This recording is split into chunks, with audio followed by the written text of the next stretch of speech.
So next is geometric progression.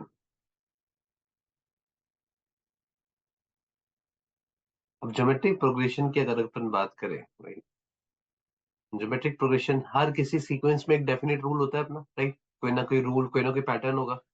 तो जब भी आप जीपी की बात करते हो, right, in short we write this as GP. जब भी आप जीपी की बात करते हो, जीपी में क्या हो जाता है, ratio of any two conjugative terms. आप किसी भी दो कॉन्जुगेटिव टर्म का अगर रेशियो निकालोगे तो वो कांस्टेंट आएगा। जैसे एपी में अपन कर रहे थे, एपी में अपन क्या बोल रहे थे, डिफरेंस कांस्टेंट आएगा। जीपी क्या हो जाता है, रेशियो। रेशियो मतलब कि थर्ड टर्म को सेकंड टर्म से डिवाइड कर दो, फिफ्थ टर्म को फोर्थ टर्म से डिवाइड कर दो, टेंथ टर्म को नाइन्थ टर्म से डिवाइड कर दो। तो अगर आप रेशियो निकालोगे या डिवाइड करोगे किसी भी दो कॉन्जुगेटिव टर्म्स को, तो वो हमेशा कांस्टेंट आएगा। और उस कांस्टेंट की जो वैल्यू आएगी उसको अपन कॉमन रेशियो बोलते हैं। अगर कोई सीरीज आपका इस लॉजिक को फॉलो करता है तो आप उसको बोलोगे जीपी, राइट। तो जीपी की जो कहानी है वो डिफाइन करेगा a, which is your first term. First term को अपन यहाँ पे भी ए बोलते हैं। वहां पे कॉमन डिफरेंस को अपन डी बोल रहे थे, यहाँ पे कॉमन रेशियो को अपन आर बोलेंगे। तो जीपी को डिफाइन करता है ए और आर। अगर आपने ए और आर निकाल लिया किसी भी कहानी में, मतलब आप सब कुछ कर सकते हो। जैसे एपी में क्या था, अपन ए और डी निकालते हैं। कभी उसने बोला कि यार a one a two a n, a b में अपन क्या बोलते हैं, नहीं हम तो a plus d, a plus two d, a plus three d लेंगे, बिकॉज दो वेरिएबल में कहानी आ जाती है। Once you get the values of a and d, फिर चाहे सम का फॉर्मूला हो चाहे वो nth टर्म का फॉर्मूला हो, सब निकल जाता है। सिमिलरली जीपी में कहानी कहाँ घूमती है अपनी, ए और आर के आगे पीछे। आप फर्स्ट टर्म निकाल दो, कॉमन रेशियो निकाल दो, अपना काम हो जाएगा। तो अगर किसी भी जीपी की आप टर्म्स को लिखोगे तो जीपी कैसा हो जाएगा, फर्स्ट टर्म ए होगा, फिर ए आर आएगा, आर से मल्टीप्लाई कर दो, फिर ए आर स्क्वायर आएगा, फिर ए आर क्यूब आएगा, आर से मल्टीप्लाई करते जाओ, ये आपका जीपी बन जाएगा। तो इस टाइप के जितने भी सीरीज होंगे ना कि यार जहां पे ये लॉजिक फॉलो कर रहा है कि आप रेशियो निकालोगे तो कांस्टेंट आएगा, वो जीपी कहलाता है। गौर से देखो, सेकंड टर्म क्या है अपनी, ए आर। फर्स्ट टर्म क्या है, ए। डिवाइड करा दो, तो ए आर अपॉन ए कितना आएगा, आर आएगा। थर्ड टर्म कितना है, ए आर स्क्वायर, उसको सेकंड टर्म से डिवाइड करा दो। कॉन्जुगेटिव टर्म का डिफरेंस चाहिए मेरे को, तो थर्ड टर्म को सेकंड टर्म से डिवाइड कराओगे फिर आर आ जाएगा, राइट। इसका मतलब जब भी आप कोई दो कॉन्जुगेटिव टर्म्स का रेशियो निकाल रहे हो तो वो हमेशा आर के बराबर आ जा रहा है, तो ऐसे सीरीज को अपन बोलते हैं ज्योमेट्रिक प्रोग्रेशन। सीरीज निकालना कैसा है, पहली वाली टर्म लिखो, आर से मल्टीप्लाई करो, आर से मल्टीप्लाई करो, आर से मल्टीप्लाई करो, आर से मल्टीप्लाई करो। You keep on multiplying with R, you will keep on getting the next terms. जैसे अपन जो एक बेसिक सी बात करें, जो अपन सक्सेसिव पावर्स निकालते हैं, राइट, दैट इज जीपी। जैसे two, two square, two cube, two की पावर फोर, टू की पावर फाइव, बिकॉज आप हर एक नंबर को टू से मल्टीप्लाई करते जा रहे हो, है ना। हर एक नंबर को आप टू से, पीछे वाले नंबर को टू से मल्टीप्लाई करोगे तो अगला मिल जाएगा। तो वो आपके जीपी कहलाते हैं। अब जीपी के अंदर अगर आप जनरल टर्म लिखो,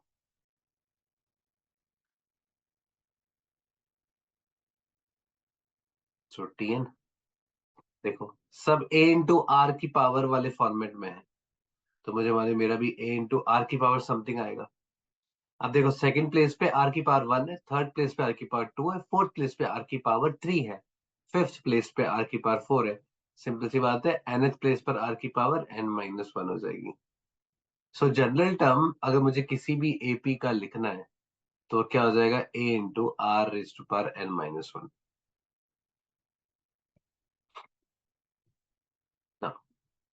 अगर आपकी आर की वैल्यू वन से बड़ी है तब क्या होगा, देखो। अगर आर की वैल्यू वन से बड़ी, जैसे फॉर एग्जाम्पल टू ले लो, है ना, और फर्स्ट टर्म आपकी थ्री है, तो क्या होगा, थ्री, फिर सिक्स, फिर ट्वेल्व, फिर ट्वेंटी फोर, फिर फोर्टी एट, फिर ninety six and so on, right. तो अगर आपका आर वन से बड़ा है तो देखो हो क्या रहा है, आपकी टर्म्स बढ़ती जा रही है। बिकॉज आप वन से बड़ी वैल्यू से अगर मल्टीप्लाई करोगे तो आपका आंसर भी बड़ा होता जाएगा ना। तो अगर आर वन से बड़ा लोगे कभी भी तो आपकी क्या होगी ना, आपकी वैल्यूज बढ़ती जाएंगी जैसे सब आगे वही टर्म्स में करते जाओगे। इसलिए अपन आर वन से बड़ा होता है उसको बोलते हैं इंक्रीजिंग जीपी। अगर आर वन से छोटा हो जाएगा तो क्या होगा, जैसे मान लो हाफ ले लिया आप, तो वही थ्री फर्स्ट टर्म, फिर 3/2 आ जाएगा, फिर 3/4 आ जाएगा, फिर 3/8 आ जाएगा, फिर 3/16 आ जाएगा। देखो टर्म्स छोटी होती जा रही है ना, 3/4, 3/8, 3/16, 3/32, डिनोमिनेटर बढ़ता जा रहा है, तो टर्म्स क्या होती जाएंगी, छोटी होती जाएंगी। सो अब ये क्या हो रहा है, डिक्रीज कर रही है मेरी वैल्यूज, डिमिनिश हो रही है। तो इसलिए अपन आर अगर 1 से छोटा होता है तो इसको अपन बोलते हैं क्या, ये डिक्रीजिंग जीपी है। और आर अगर 1 के बराबर हो गया नहीं तो फिर एक कांस्टेंट सीरीज कहलाएगा। आर अगर 1 के बराबर हो गया मतलब एग्जांपल देखो, 3 3 3 3 3 3 एंड सो ऑन, तो सारी टर्म्स 3 है, तो इसको अपन फिर कांस्टेंट सीरीज बोलते हैं, जीपी नहीं बोलते। क्यों नहीं बोलते इसको जीपी? बिकॉज 3 3 3 3, अगर तुम इसको जीपी बोलोगे है ना, तो कोई इसको एपी भी बोलेगा, बोलेगा सर मेरा कॉमन डिफरेंस 0 है, देखो एपी बन रहा है। That's why a constant series is a constant series, right? It is neither called as a GP or AP, सबकी प्रॉपर्टी फुलफिल करेगा। तो आर की वैल्यू 1 से बड़ी हुई तो क्या होगा, टर्म्स बढ़ती जाएंगी अपने पास। आर की वैल्यू 1 से छोटी है तो टर्म्स डिक्रीज होती जाएंगी। सो डिक्रीजिंग और इंक्रीजिंग जीपी डिफाइन हो जाते हैं। जैसे अपन ने अरिथमेटिक प्रोग्रेशन में देखा था, डी कॉमन डिफरेंस पॉजिटिव है तो टर्म्स बढ़ती जाएंगी फिर, और अगर कॉमन डिफरेंस आपने नेगेटिव लिया तो क्या होगा, टर्म्स छोटी होती जाती है, बिकॉज सबट्रैक्ट हो रहा है ना फिर तो किसी भी जीपी का जनरल टर्म अगर आपको लिखना है तो a into r is to पर n minus one. Once again same story, right? A और आर के पीछे कहानी घूम रही है पूरी की पूरी। सम आ गया। अब अगर एस एन निकालना है, दैट इज एनएच टर्म का formula, nth term sorry, first N terms का सम। तो एस एन कितना होगा, देखो A into 1 - R is to पर एन अपॉन 1 - आर। ये फॉर्मूला अपन यूज करते हैं जब आर मेरा 1 से छोटा है, और आर इज टू पर n - 1 अपॉन r - 1 ये अपन यूज करते हैं जब मेरा आर 1 से बड़ा है। तो अगर आप एसएन का फॉर्मूला देखोगे तो दो अलग अलग फॉर्मूले गिवन होंगे आपको। आर 1 से छोटे के लिए ऊपर वाला यूज करना है, आर 1 से बड़े के लिए नीचे वाला यूज करना है ना? बट प्रैक्टिकली एक बात सोच के देखो, अगर मैं इसको ऊपर नीचे -1 से मल्टीप्लाई, वंस -1 से मल्टीप्लाई कर दूं, ऊपर -1 से मल्टीप्लाई करोगे तो कितना बन जाएगा, आर इज पर n - 1। नीचे भी -1 से मल्टीप्लाई करोगे कितना बन जाएगा, r - 1। तो अगर मैं किसी भी नंबर को ऊपर नीचे सेम नंबर से मल्टीप्लाई कर दूं तो मेरी वैल्यू चेंज होती है कभी? नहीं होती, राइट? तो यहाँ पे अगर मैं ऊपर नीचे -1 से मल्टीप्लाई करूंगा तो ये जो एक्सप्रेशन है वो यही बन जाएगा। इसका मतलब लॉजिकली दोनों मुझे सेम मैग्नीट्यूड निकालेंगे, दोनों अगर मुझे सेम मैग्नीट्यूड निकालेंगे तो मुझे इस चीज का ध्यान ही नहीं रखना है फिर। अब कोई सा भी फॉर्मूला यूज कर लो, या फिर आप सिर्फ एक फॉर्मूला पकड़ लो ये वाला, और इसी एक फॉर्मूले को हर जगह लगा दो, आपका आंसर यहाँ से भी आएगा, है ना? लेकिन अगर आप स्कूल के एग्जाम्स की बात करते हैं कि वहां पे तुम्हारे स्टेप्स भी चेक होंगे, तो वहां पे आर निकाल के आर के अकॉर्डिंग अपना फॉर्मूला लगाना।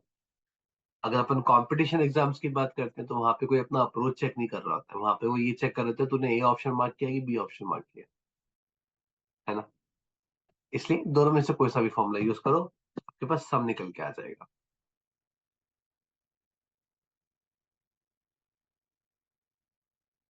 यहाँ तक किसी को डाउट है क्या, देखो कोई भी? No no sir. सर। हाँ, तो फिर अपन क्वेश्चन देखते हैं सीधा जीपी का। सो टी एन हो जाएगा a into r is to पर n - 1, और एस एन हो जाएगा a into r is to पर n - 1 अपॉन r - 1।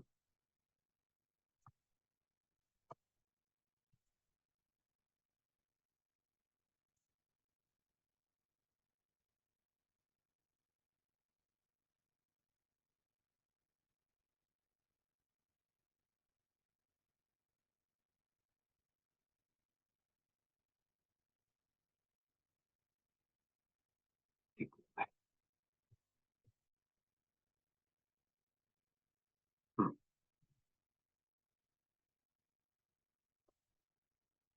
एक काम करते पहले, एक फैक्ट अपन लिख ही लेते हैं यहाँ पे। ठीक है, इस क्वेश्चन पे आते हैं। यहाँ पे ना लिख लो, कभी अगर ए बी सी जीपी में होंगे तो अपन क्या बोलेंगे, कॉमन रेशियो सेम है तो बी बाय ए जो होगा वो सी बाय बी के बराबर होगा। क्रॉस मल्टीप्लाई करा दो, बी स्क्वायर जो होगा वो ए सी के बराबर होगा। इसका मतलब कभी भी अगर दे रखा है कि एबीसी जीपी में है तो आप क्या बोलोगे, बीच वाले का square is always equal to product of their extremes.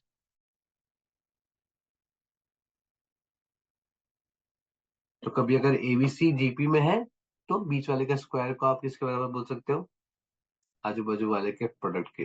AP में क्या था, बीच वाले का ट्वाइस आजू बाजू वाले के सम के बराबर था। यहाँ पे बीच वाले का स्क्वायर आजू बाजू वालों के प्रोडक्ट के बराबर है।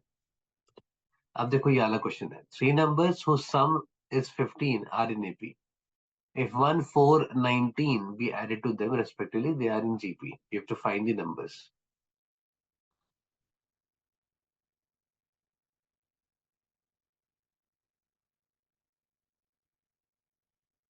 Find the numbers. फटाफट से देखो आंसर निकालो इसका।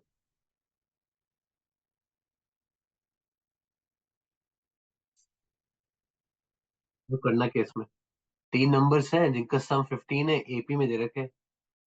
तो पहले अगर एपी में है तो ए प्लस डी और ए प्लस 2D नंबर होंगे, है ना, तीन नंबर्स जो एपी में, उन तीनों का सम 15 दे रखा है। तो पहली इक्वेशन मुझे यहाँ से मिल जाएगी, a plus d a plus 2D, ये 15 होना चाहिए। तो यहाँ से आ जाएगा अपने पास a plus d is equal to 5। पहली इक्वेशन आ गई अपने पास। अभी क्या बोल रहा है, तीनों में हाँ 1, 4, 19 रेस्पेक्टिवली ऐड कर दो। तो इसमें ऐड किया 1, इसमें ऐड किया 4, इसमें ऐड किया 19। तो ये बनेगा ए प्लस 1 ए प्लस 4 प्लस डी और ए प्लस 2D प्लस 19। अब ये तीनों किसमें आ गए, जीपी में आ गए। ये आपका एपी था,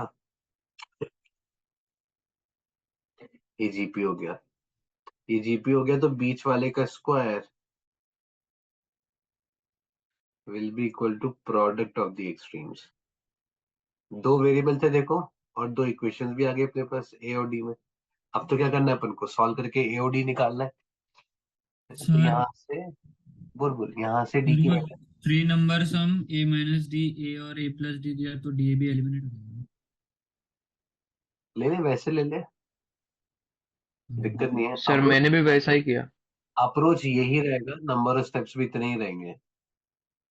बिल्कुल ले लो, कोई दिक्कत नहीं है उसमें। डी को डाल दो 5 माइनस ए, तो ये हो जाएगा 5 plus 4 9 square is equal to a plus 1 is a plus 1, ये हो जाएगा a plus 10 that is 29 minus 2a। 81 is equal to a plus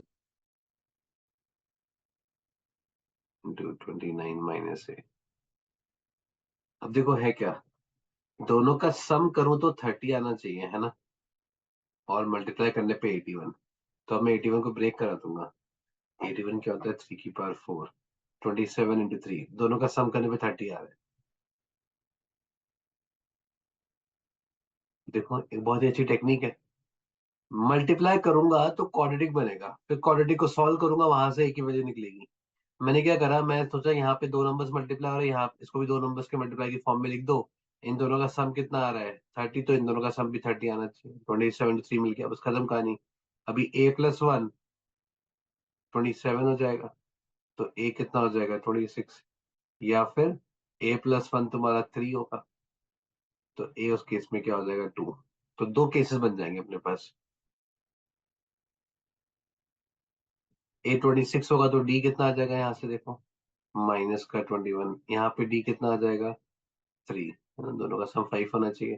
तो अपने पास तीन टर्म्स क्या क्या हो जाएंगी, a a plus d right -6, और a a plus d a plus 2D।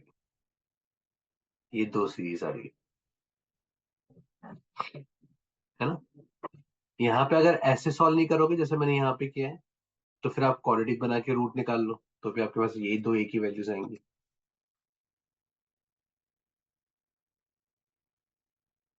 देखो आया समझ में। हाँ सर।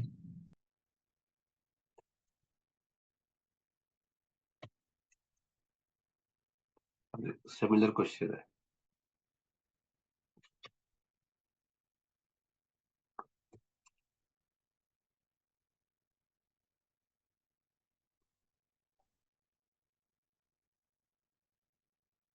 इसको ट्राई करो आप। देखो बोल क्या रहा है, जीपी की फर्स्ट थर्ड और फिफ्थ टर्म्स में be considered as the first fourth and 16 term of an AP. Determine the fourth term of an AP knowing that its first determine the fourth term of the AP knowing that its first term is 5. Okay. So अब देखो बोल क्या रहा है यहाँ पे, GP की first term a, third term a r square, fifth term a r four. ये first term T1 T4 T16 है एपी की, और एपी का फर्स्ट टर्म 5 है, मतलब ये 5 हो गया बेसिकली, है ना। तो ए 5 हो गया, तो एक चीज तो अपन को मालूम चल गई, ए तो 5 है इस क्वेश्चन में। अब ये फोर्थ टर्म है ना, तो कॉमन डिफरेंस निकालते हैं अब अपन, है ना। तो मैं क्या लिखूंगा इसको, a plus 3D is equal to a r square. A तो पता है अपन को 5 है, तो मेरे पास इक्वेशन क्या है, 5 plus 3D is equal to 5 R square. ये आ गई अपने पास पहली इक्वेशन। दूसरी इक्वेशन कहाँ से निकलेगी, T16 से निकालते हैं।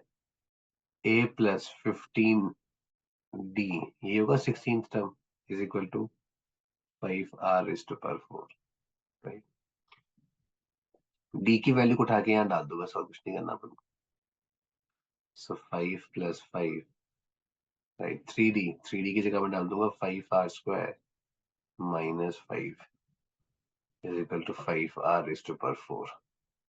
So 1 plus 5R square minus 5 is equal to R is to power 4. यहाँ से अपने पास आ जाएगा R is to power 4 minus 5R square plus 4। ये बनेगा R square minus 4 into R square minus 1। तो यहाँ से आएगा R plus minus 2 plus minus 1। Right, तो अपने पास कॉमन रेशियो आ गया। अब अपन को निकालना है T1 T3 T5 of GP. अब जीपी के कॉमन रेशियो के बारे में कुछ गिवन नहीं है ना, पॉजिटिव होगा नेगेटिव होगा, वन तो हो नहीं सकता ऑब्वियसली, है ना। सो -1 2 और -2, तीन कॉमन रेशियो आ गए मेरे पास।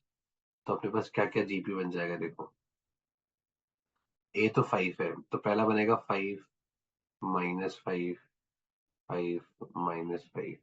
आर इज इक्वल टू 1 के लिए लिखा है मैंने ये। अब आर इज इक्वल टू 2 के लिए हो जाएगा 5 10 20 40 एंड सो ऑन।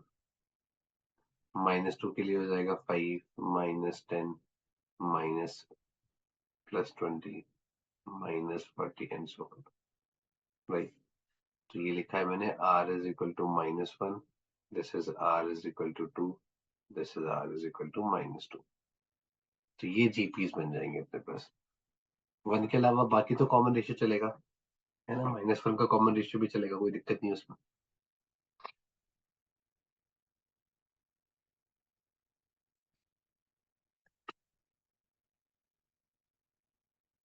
क्लियर हुआ ना सबको।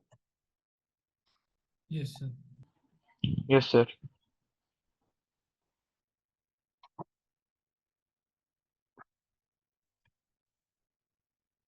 ये देखो क्वाड्रेटिक का इन्वॉल्वमेंट है। अगर किसी क्वाड्रेटिक इक्वेशन है इस टाइप से, इसके रूट्स इक्वल दे रखे हैं, राइट, देन एबीसी जो होंगे वो किस में आएंगे, जीपी एचपी, क्या चीज बनने वाला है, थिंक करना भी आना चाहिए। दोनों चीज सही है ना। तो अगर एग्जाम में ऐसा आ गया तो फिर कुछ नहीं, एबीसी की वैल्यूज डाल डाल के चेक कर लो, एपी डाल दो, जीपी डाल दो, एचपी डाल दो। अदरवाइज यस देखो सॉल्व कैसे कर लेते हैं, रूट्स इक्वल दे रखे हैं ना, करना भी कुछ नहीं है, डिस्क्रिमिनेंट जीरो कर देंगे अपन। डिस्क्रिमिनेंट जीरो करोगे तो कितना आ जाएगा, 4b² into a plus c whole square -4 a² plus b² into b² plus c²। ये जीरो होना चाहिए, 4 तो कैंसिल हो जाएगा। आई थिंक कुछ नहीं करना, ओपन ही करा दो इसको। तो ये बनेगा a square b square plus b square c square plus 2b² A c. इसको ओपन किया तो इसको ओपन करूंगा तो a square b square minus b की power 4 minus a square c square minus b square c square. So b square c square cancel हो sir जाएगा। Sir वहाँ पे तो हाँ नहीं नहीं नहीं, कुछ नहीं। तो मेरे पास क्या बन जाएगा, माइनस से मल्टीप्लाई करा दो इसको, तो अपने पास आ जाएगा बी की power 4 plus a2c2 minus 2b² A C is equal to 0। गौर से देखो ये b² माइनस ए सी का होल स्क्वायर ही लिखा हुआ है ना। b² का होल स्क्वायर ए सी का whole square minus twice b² into a c. इसका मतलब b² is equal to a c. So b² is equal to a c मिल जाएगा। इसका मतलब यहाँ से क्या हो जाएगा, ए बी सी जो है वो जीपी में आ जाएंगे। देखो आए ना समझ में। ये वाला ट्राई करते हैं। इसमें क्या दे रखा है, A B C 3 distinct real numbers है जीपी में। A plus B plus C जो दे रखा है वो एक्स बी के बराबर दे रखा है। Then find the range of x और range of values of x ना। एक्स किस इंटरवल की वैल्यू को ले ले सकता है या एक्स क्या होगा उस पर कमेंट करना है। मोस्टली क्वेश्चन ऐसा होता है कि क्वेश्चन इजी मॉडरेट डिफिकल्ट ना, आपको जो कंसेप्ट आता है ना बस वही कंसेप्ट लगाना है और कुछ नया तो लगाना नहीं होता है। अब ABC 3 distinct real numbers they रखे हैं जीपी में। दो चीजें ध्यान रखेंगे इस क्वेश्चन में, एक तो एबीसी नंबर दे रखा है, डिस्टिंक्ट भी बोला है ना। डिस्टिंक्ट बोला है इसका मतलब R1 नहीं हो सकता, और तो क्या होगा। सो ए बी सी, सबसे पहले क्या करूंगा, वेरिएबल रिड्यूस करूंगा। सो ए आर में लेके जाऊंगा। ये आ गया मेरे पास। These are the 3 distinct real numbers in GP. A plus B plus c is equal to x b. अब इसको डालते हैं यहाँ पे, क्या बनेगा देखो, a plus B plus c is equal to x B.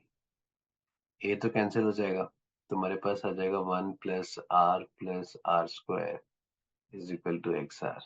X निकालना है मुझे, है ना। गौर से देखो ये तुम्हारे पास आर में एक क्वाड्रेटिक बन गया है। रीअरेंज करो इसको, 1 - x r + 1। और इस क्वाड्रेटिक का सॉल्यूशन तो आना चाहिए, है ना, बिकॉज उसने क्या बोला है कि जीपी बनेगा अपना, राइट। तो जीपी बनेगा मतलब आर की वैल्यू कोई ना कोई तो होगी, और कोई रियल नंबर ही होगी। रियल नंबर होगी तो मतलब इस क्वाड्रेटिक का रूट भी आना चाहिए। मतलब तो मैं डेल्टा ऐसा बोल ग्रेटर सकता हूँ इस क्वाड्रेटिक का जो डिस्क्रिमिनेंट है वो लार्जर देन और इक्वल टू 0 होगा।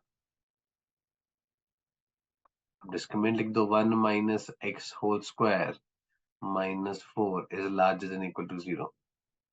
a² - b² वाला फॉर्म दिख रहा है ना, या फिर वे भी कब है, मेरे को फैक्टर्स बनाने हैं, है ना। तो फैक्टर्स बना लो इसके। ये बन जाएगा 1 - x - 2 1 - x + 2। ये बनेगा मेरे पास, माइनस कॉमन निकालना पड़ेगा क्या इसमें, -x - 1 बनेगा, और इधर -x + 3 बनेगा। ये दोनों में से माइनस कॉमन निकाल लो, तो आपके पास बनेगा ये x + 1 × x - 3।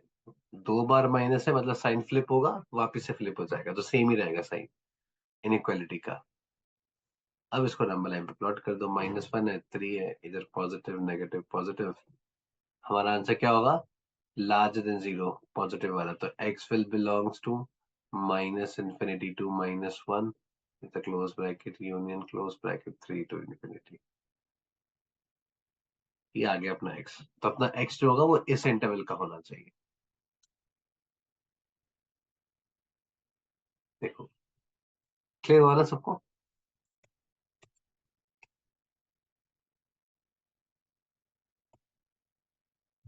अगला ट्राई करते हैं चलो।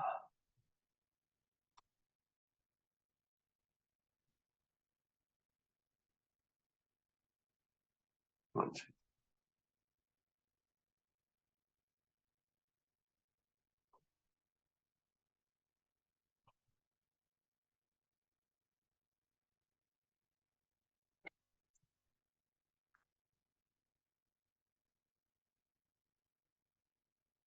क्वेश्चन कह रहा है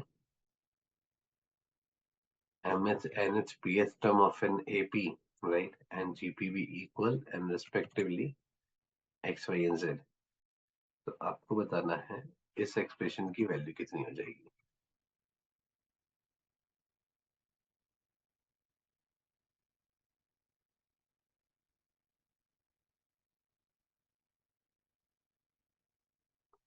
Then find the value of this expression.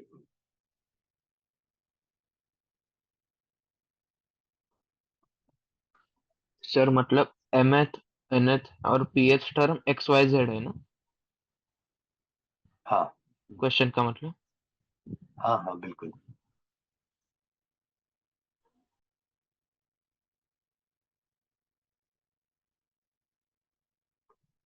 AP की mth टर्म, एपी की nth टर्म और एपी की pth टर्म जो है वो एक्स वाई जेड है, और दोनों की एपी और जीपी की mth nth और pth टर्म सेम भी होंगी.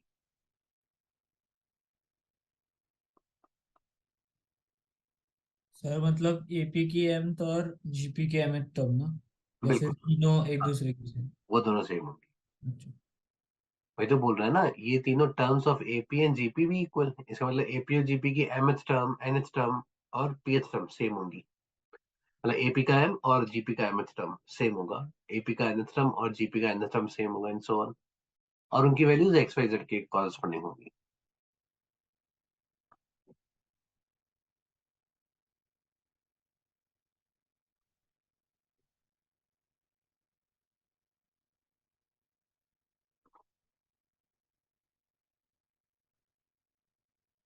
mth nth pth term of an AP, तो क्या हो जाएगा, a plus m minus one D, ये x है.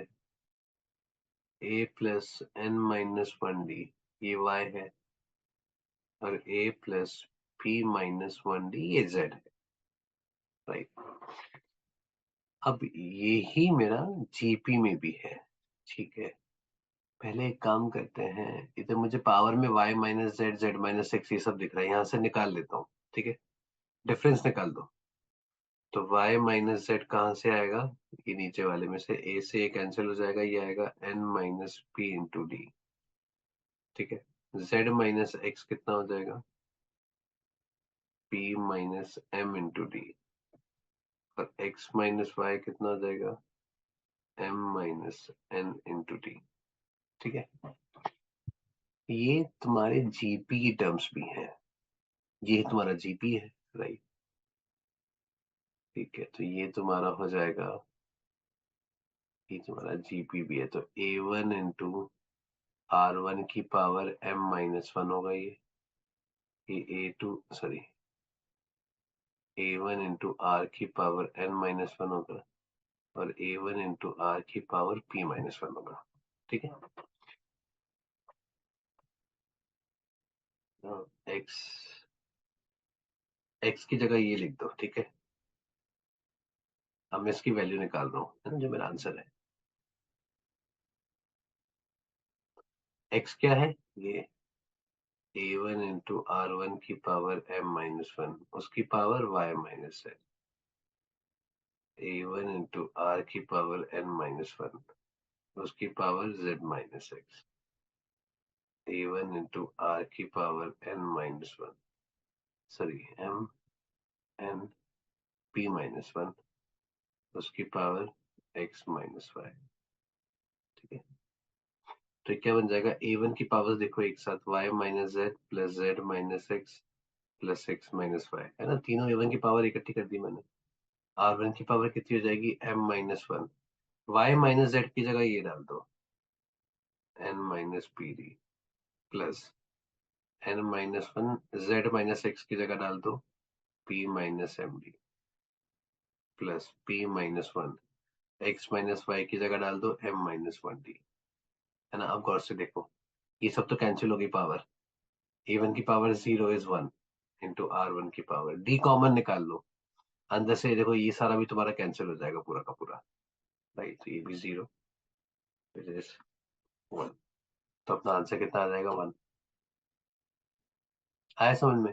तो इस पर्टिकुलर एग्जांपल मैंने क्या किया, मैंने सिर्फ क्वेश्चन को देखा कि मुझे निकालना क्या है, x की power y minus z, z minus x, x minus y. तो सबसे पहले मैंने y minus z, z minus x, x minus y निकाल के रख ली। मेरे को कोई आइडिया नहीं था कहाँ यूज करूंगा, बट मैंने कहा लिखा हुआ है तो बाद में देखें, निकाल तो लो। फिर मैंने कहा समथिंग की पावर समथिंग है, राइट।